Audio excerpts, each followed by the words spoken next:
All right, so today we're going to put some, you know, stuff on the bottom. Maybe brace it. I don't know. We'll see what we can burn in. But I want to get this piece on so that I can put it on a dolly, strap it to it, and pick it up with ease and move it where I need to move. And then I can put two, pads on those 2 feet over there. But this one needs to be solid so that I can get underneath it. So anyway, it'll make sense soon. Maybe, maybe not. Stay tuned. Let's get some bracing and foot pads on.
No, you did good on the mixes, man.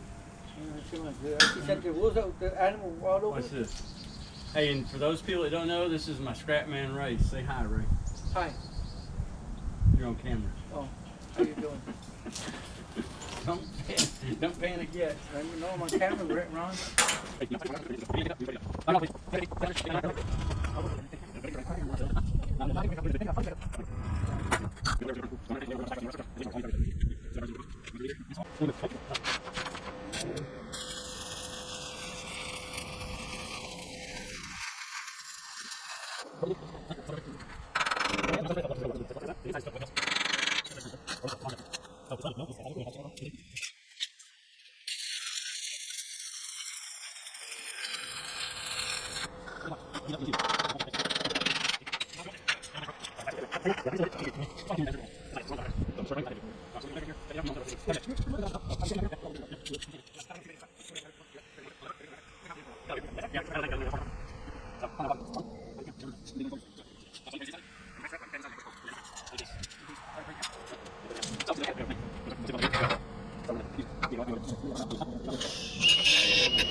siding for some. Really don't need it. It's overkill, but you know I do everything overkill. All right. Yellow. Yeah, I saw that sitting on the thing when we left the other day when we were pouring concrete. I was like, yeah, you're gonna need that. All right. So we need to burn it in, and I'm not really worried about finish burning, you know, the bottom of the supports. Yeah. But I think we're good enough to where we can move it, and I can deal with it later over there. Yeah.